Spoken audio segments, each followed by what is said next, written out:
Media बंधुओं, जैसा कि आप लोगों को ये विदित है कि आज मेरा खुद का अपना जन्मदिन है और इस शुभ अवसर पर सबसे पहले मैं मीडिया बंधुओं को, व पूरे देशवासियों को तथा बीएसपी के सभी छोटे बड़े पदाधिकारियों एवं कार्यकर्ता आदि को भी नववर्ष 2025 की हार्दिक बधाई एवं शुभकामनाएं देती हूँ। साथ ही कुदरत से ये भी कामना करती हूँ कि अपने देश में ये नव वर्ष इन सभी की जिंदगी में खूब खुशहाली व तरक्की लाए। इस कामना के साथ ही अब मैं अपने जन्मदिन के संबंध में ये कहना चाहूँगी कि नव वर्ष के पहले महीने में ही अर्थात आज के ही दिन दिनांक 15 जनवरी को पूरे देश भर में पार्टी के लोग मेरा जन्मदिन, विशेषकर इसे जन कल्याणकारी दिवस पीपल्स वेलफेयर डे के रूप में मनाते हैं और इस दौरान उन जन कल्याणकारी योजनाओं के बारे में अपने लोगों को बताते हैं जिन्हें यहाँ यूपी में 4 बार मेरे नेतृत्व में रही बीएसपी की सरकार में शुरू व लागू भी किया गया है, जिनसे फिर यूपी के खासकर गरीबों, दलितों, आदिवासियों, पिछड़े वर्गों, मुस्लिम व अन्य अकलियतों की स्थिति में काफी कुछ बदलाव भी आया है, सुधार भी आया है और अब उन योजनाओं की देश में दूसरी पार्टियों की राज्य सरकारें भी काफी नकल कर रही हैं, लेकिन इन लोगों के प्रति उनकी नीति व नीयत साफ नहीं होने की वजह से फिर ये सरकारें इन्हें कोई विशेष लाभ नहीं दे पा रही हैं। इतना ही नहीं बल्कि मेरी सरकार द्वारा यहाँ मजदूरों, बेरोजगारों, किसानों, व्यापारियों व अन्य मेहनतकश लोगों के साथ ही युवाओं, छात्रों, महिलाओं, बुजुर्गों एवं विकलांगों आदि के हितों में भी अनेकों नई नई जन कल्याणकारी योजनाएं शुरू व लागू भी की गई हैं, जिनसे इन्हें काफी ज्यादा लाभ पहुंचा है और जिनसे प्रेरित होकर अब पार्टी के लोग यहाँ फिर से यूपी में व यूपी की तरह पूरे देश में भी ऐसी ही जन कल्याणकारी सरकार बनाने के लिए पूरे जी जान से लगे और यदि इसके लिए पार्टी द्वारा किए गए कार्यों के प्रति इनकी पूरी ईमानदारी व निष्ठा आदि होती है तो फिर यही मेरे जन्मदिन पर इनका हमेशा ये विशेष तोहफा भी होगा। इस उम्मीद के साथ ही अब मैं अपनी पार्टी के ऐसे सभी छोटे बड़े पदाधिकारियों, कार्यकर्ताओं एवं शुभचिंतकों आदि का भी हार्दिक दिल से आभार एवं शुक्रिया अदा करती हूँ, जो इसी सोच व धारणा के तहत ही मेरा जन्मदिन मना रहे हैं। साथ ही इस अवसर पर परम पूज्य बाबा साहब डॉक्टर भीमराव अम्बेडकर एवं मान्यवर श्री कांशीराम जी के कारवां को आगे बढ़ाने के लिए बीएसपी को पूरे तन मन धन से सहयोग करने का अपना संकल्प भी दोहरा रहे हैं और अब उनका बढ़ चढ़कर यही नारा है जो आज के दिन जो वो लोग नारा लगा रहे हैं मेरा जन्मदिन मनाने के मौके पर वो नारा लगा रहे हैं कि बाबा साहब का मिशन अधूरा बीएसपी करेगी पूरा। मान्य बहन जी करेगी पूरा, खूब नारे लगा रहे हैं जो बड़े बड़े पूंजीपतियों व धन्ना सेठों के धन बल पर नहीं बल्कि बहुजन समाज के गरीब एवं अन्य स्वाभिमानी मेहनत का समाज के लोगों के खून पसीने की कमाई के अंशदान से ही पूरा होगा। ये नारा लगाने से काम नहीं चलेगा, तो उसके लिए इनको हर क्षेत्र में एफर्ट्स भी करने होंगे। इसके साथ ही अब मैं अपने जन्मदिन के इस खास मौके पर भी देश में विशेषकर अनुसूचित जाति, जनजाति एवं अन्य पिछड़े वर्गों में समय समय पर जन्मे अपने उन सभी महान संतों, गुरुओं व महापुरुषों में भी खासकर महात्मा ज्योतिबा फूले, श्री छत्रपति शाहू जी महाराज, श्री नारायण गुरु, परम पूज्य बाबा साहब डॉक्टर भीमराव अम्बेडकर एवं मान्यवर श्री कांशीराम जी आदि को भी पूरे तय दिल से नमन एवं आदर सत्कार करती हूँ, जिन्होंने अपनी पूरी जिंदगी इन वर्गों के लोगों को अपने पैरों पर खड़ा करने के लिए समर्पित की है, जिनके अधूरे रहे कारवां को आगे बढ़ाने के लिए अब मेरी भी पूरी जिंदगी लगी हुई है, जिससे प्रभावित होकर ही मान्यवर श्री कांशीराम जी के जीते जी से ही पूरे देश में पार्टी के लोग आज के दिन अर्थात हर वर्ष 15 जनवरी को मेरा जन्मदिन काफी उत्साह के साथ वैसे प्रेरणा एवं जन कल्याणकारी दिवस के रूप में बहुत ही गर्व व हर्ष के साथ मनाते हैं। और इस बार भी ये लोग मेरे 69वें जन्मदिन को हमेशा की तरह इसे मिशनरी भावना से जन कल्याणकारी दिवस के रूप में मना रहे हैं, जिनकी मैं पूरे तय दिल से आभारी भी हूँ। और इस मौके पर मैं भी अपनी जिम्मेवारी एवं दायित्व को समझते हुए व निभाते हुए अपनी पार्टी व मूवमेंट के हित में पार्टी के लोगों को हमेशा की तरह इस बार भी सावधानी के तौर पर उन्हें ये आगाह करना चाहती हूँ कि पिछले कुछ वर्षों से बीएसपी के विशेषकर दलित बेस वोट को कमजोर करने व उसे तोड़ने के लिए अब यहाँ कांग्रेस, बीजेपी, सपा व अन्य जातिवादी पार्टियां भी आए दिन किस्म किस्म के साम दाम दंड भेद आदि अनेकों हथकंडे इस्तेमाल कर रही है, जिनसे इन्हें कदम कदम पर जरूर सावधान रहना है। हालांकि इस मामले में मैं भी इन्हें समय समय पर काफी सचेत करती रहती हूँ, वरना ये सभी जातिवादी पार्टियां इन्हें कभी भी सत्ता में आसीन नहीं होने देंगी और इसके बिना इन्हें बाबा साहब डॉक्टर भीमराव अम्बेडकर के अथक प्रयासों से भारतीय संविधान में मिले कानूनी अधिकारों का सही से पूरा लाभ नहीं मिल सकता है। खासकर सरकारी नौकरियों में तो इनके आरक्षण को इन्होंने कोर्ट कचहरी की आड़ में काफी हद तक निष्प्रभावी ही बना दिया है। इतना ही नहीं बल्कि एससी एसटी के साथ साथ ओबीसी वर्गों के लोगों को भी आरक्षण एवं अन्य कानूनी अधिकारों का अभी भी इन्हें पूरा लाभ नहीं दिया जा रहा है। और अब कांग्रेस पार्टी तो सही समय पर आने पर इनके आरक्षण को ही पूरे तौर से खत्म करने में लगी है, जिसका ये ऐलान भी कर चुके हैं। ऐसे में कदम कदम पर कांग्रेसी नेताओं द्वारा संविधान को दिखाना व नीले कपड़े आदि पहनकर किस्म किस्म की नाटकबाजी करना, ये सब यहाँ दलितों एवं अन्य उपेक्षित वर्गों के साथ इनका छलावा व ढोंग नहीं है तो और क्या है। इस पर भी इन लोगों को जरूर ध्यान देना है। जबकि देश में बीएसपी मूवमेंट के कारण दलितों एवं अन्य उपेक्षित वर्गों में परम पूज्य बाबा साहब डॉक्टर भीमराव अंबेडकर एवं उनके निर्मित किए गए मानवतावादी संविधान के प्रति आई जागृति व सत्ता संघर्ष हेतु आई चेतना आदि के कारण अब विशेषकर दलित एवं आदिवासियों के वोटों को हथियाने में इन सभी विरोधी पार्टियों में उनके चहेते बनने की भी काफी होड़ लगी हुई है, किंतु उनका हक छीनने में अभी भी कोई पार्टी पीछे नहीं है। अर्थात ये सभी पार्टियां एक ही थैली के चट्टे बट्टे हैं और जिस प्रकार से जातिवादी सोच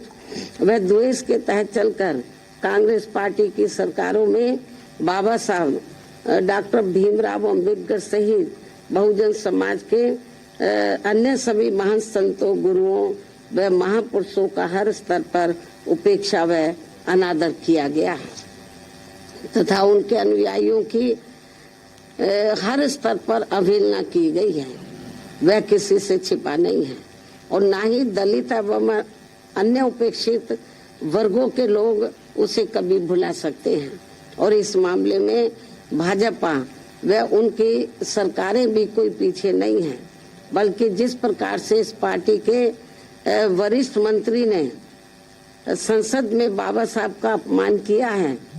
और उसका अभी तक भी उन्होंने पश्चाताप नहीं किया है, तो उससे अब इन वर्गों में इस पार्टी के प्रति रोष व आक्रोश कभी भी कम होने वाला नहीं है। चाहे इनके वोटों के लिए ये पार्टी आए दिन कितने भी अभियान क्यों न चलाती रहे और इस मामले में घोर जातिवादी चाल चरित्र व चेहरे वाली समाजवादी पार्टी भी विशेषकर दलित वोटों के स्वार्थ में अपना रूप थोड़ा बदला दिखाने के लिए आए दिन किस्म किस्म के हथकंडे इस्तेमाल करने में लगी रहती है।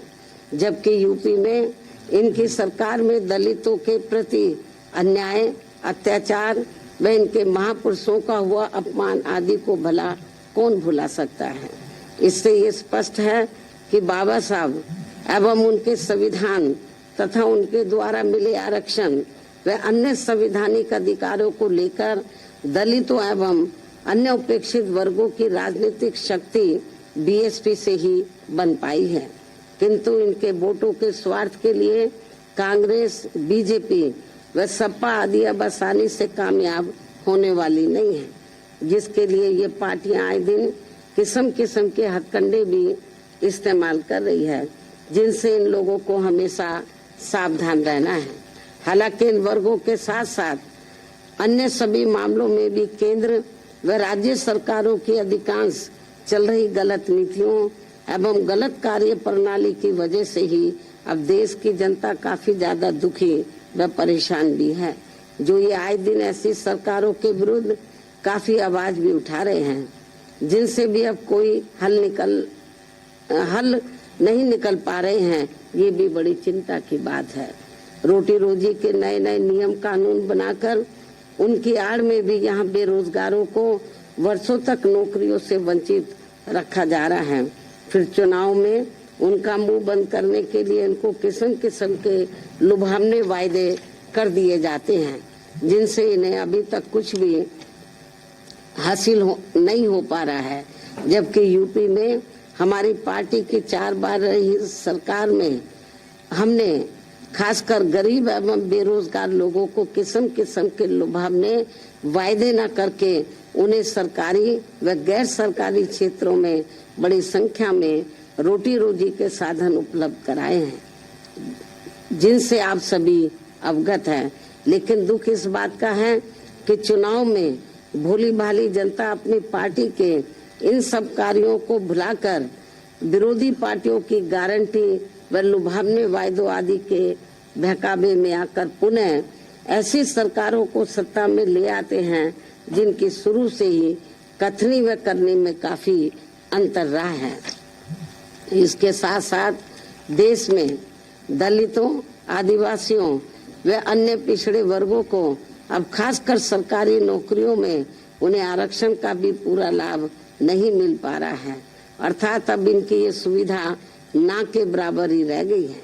मुस्लिम व अन्य धार्मिक अल्पसंख्यक समाज के लोग भी हर मामले में अब अपने आप को काफी असुरक्षित ही महसूस कर रहे हैं, जिससे इनका विकास भी रुका हुआ है। केंद्र व राज्य सरकारों की भी गलत आर्थिक नीतियों के कारण आए दिन देश में गरीबी, बेरोजगारी एवं महंगाई। ये थोड़ा दरवाजा खोल दो भाई, क्योंकि खांसी आ रही है मीडिया को, तो थोड़ा खोल दो। केंद्र व राज्य सरकारों की भी गलत आर्थिक नीतियों के कारण आए दिन देश में गरीबी, बेरोजगारी एवं महंगाई आदि भी काफी ज्यादा बढ़ रही है, जिससे विशेषकर यहाँ गरीब एवं मध्यम वर्ग के लोग सबसे ज्यादा परेशान व दुखी भी हैं। ऐसे में अब मैं अपने जन्मदिन के मौके पर सर्व समाज के लोगों में से खासकर दलित एवं अन्य उपेक्षित वर्गों के लोगों से यही कहना चाहती हूँ कि इन्हें अपनी सभी समस्याओं से छुटकारा पाने के लिए अब बाबा साहब डॉक्टर भीमराव अंबेडकर एवं मान्यवर श्री कांशीराम जी आदि के बताए हुए रास्तों पर ही चलना होगा, वरना इनकी जिंदगी सदियों पुरानी यहाँ गुलाम व लाचारी बनकर रह जाएगी। जिससे बचने के लिए अब इन वर्गों के लोगों को एकजुट होना व सत्ता में आना बहुत जरूरी है। साथ ही इसके लिए इनको कांग्रेस, बीजेपी व अन्य जातिवादी पार्टियों के सभी हथकंडों से भी हमेशा ही सावधान रहना है, जिनके बारे में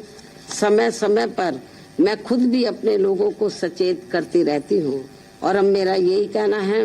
कि यदि हमारी पार्टी के लोग हर स्तर पर सावधानी बरतते हुए अपनी पार्टी व मूवमेंट को आगे बढ़ाते हैं, साथ ही समय समय पर जो भी इन लोगों को पार्टी से संबंधित जरूरी कार्य व दिशा निर्देश आदि दिए जाते हैं और यदि वे समय से उन पर पूरी ईमानदारी व निष्ठा से अमल करते हैं और अपनी पार्टी व मूवमेंट को हर चुनौती का मुकाबला करके उसे आगे बढ़ाते हैं तथा सत्ता में भी लाते हैं, तो तभी फिर यह अपने लोग विकसित हो सकते हैं तथा वे आत्मसम्मान एवं स्वाभिमान की भी जिंदगी व्यतीत कर सकते हैं, जो इस समय बहुत जरूरी भी है। इन्हीं जरूरी बातों के साथ ही अब मैं हर वर्ष की तरह इस वर्ष भी आज अपने जन्मदिन के मौके पर मेरे नेतृत्व में अपनी पार्टी व मूवमेंट की 1 वर्ष की अवधि में जो भी गतिविधियां रही हैं, जिनका पूरा लेखा जोखा व विवरण मेरी किताब मेरे संघर्षमय जीवन एवं बीएसपी मूवमेंट का सफरनामा में हिंदी व अंग्रेजी में वर्णित किया गया है। और ये पुस्तक पार्टी से जुड़ रहे खासकर नई युवा पीढ़ी को सही मार्गदर्शन देने का कार्य करेगी तथा इसमें बीएसपी का वास्तविक इतिहास भी निहित है, जो आगे आने वाली पीढ़ी के लिए भी बहुत जरूरी है। और अब मैं इस अति महत्वपूर्ण पुस्तक के 20वें हिंदी व अंग्रेजी संस्करण का विमोचन करूं, लेकिन उससे पहले मैं देश की राजधानी दिल्ली में इस समय यहाँ विधानसभा के लिए हो रहे आम चुनाव में, जिसमें बीएसपी भी पूरी तैयारी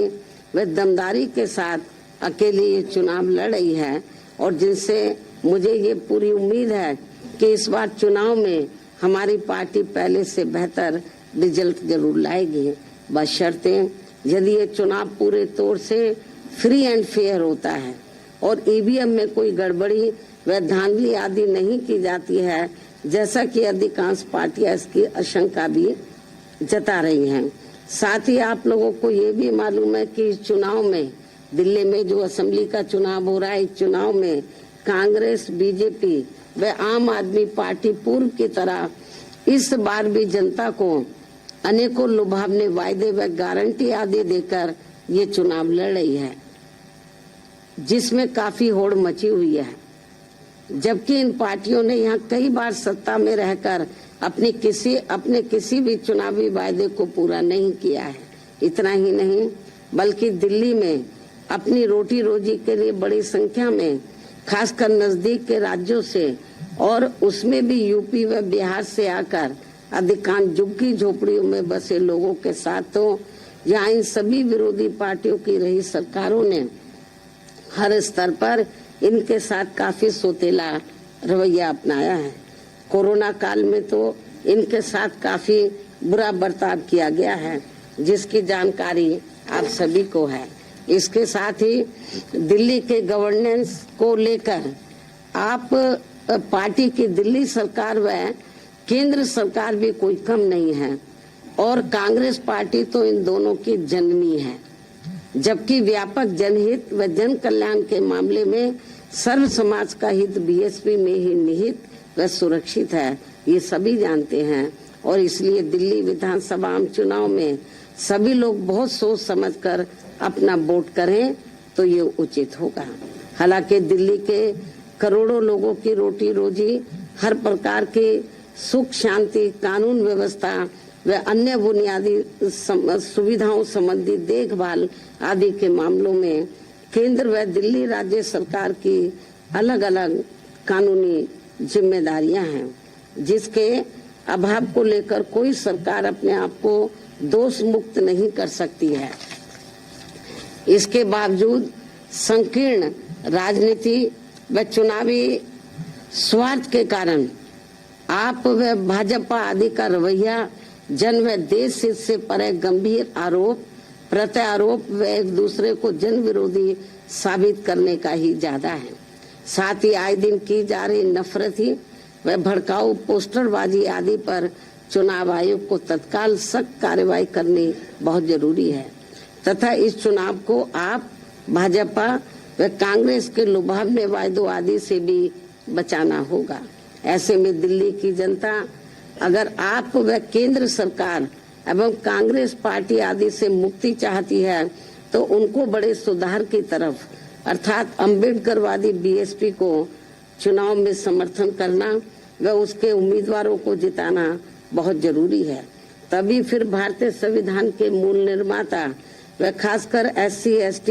व OBC वर्गों के मसीहा परम पूज्य बाबा साहब डॉक्टर भीमराव अम्बेडकर के अथक प्रयासों से इन्हें सरकारी नौकरियों में व अन्य और क्षेत्रों में मिले कानूनी अधिकारों का भी यहाँ दिल्ली में पूरा लाभ नहीं मिल पा रहा है। इन्हीं की तरह ही यहाँ मुस्लिम समाज व अन्य अकलियतों की भी स्थिति कोई खास ठीक नहीं है। इसलिए अब इन लोगों को यहाँ ऐसी सभी विरोधी पार्टियों को फिर से आजमाने की जरूरत नहीं है। अर्थात अब इन्हें सत्ता में आने से जरूर रोकना होगा, बल्कि इसके स्थान पर इन्हें यहाँ सर्वजन हिताय व सर्वजन सुखाय की नीतियों एवं सिद्धांतों पर आधारित अपनी एकमात्र हितैषी पार्टी बीएसपी को ही कामयाब बनाना जरूरी है। जो हमारी ये पार्टी यूपी में बीएसपी की 4 बार रही सरकार की तरह ही यहाँ दिल्ली में भी सर्वजन हिताय व सर्वजन सुखाय की नीतियों एवं सिद्धांतों पर आधारित ही सरकार चलाएगी, जिसके लिए मेरे दिशा निर्देशन में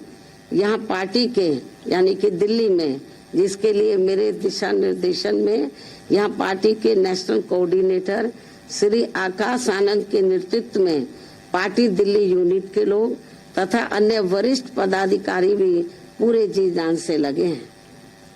और ऐसा हो जाने पर ही तभी फिर यहाँ बाबा साहब डॉक्टर भीमराव अम्बेडकर एवं बीएसपी के जन्मदाता व संस्थापक मान्यवर श्री कांशीराम जी का भी अधूरा रहा सपना जरूर साकार हो सकता है। इस भरोसे के साथ ही अब मैं अपनी पार्टी के लोगों से यहाँ दिल्ली विधानसभा आम चुनाव में व कुछ ही महीनों के बाद फिर बिहार प्रदेश में भी होने वाले विधानसभा आम चुनाव में अमर उजाला जीवांजलि के सारथी की मदद लें और महाकुंभ में स्नान जरूर करें।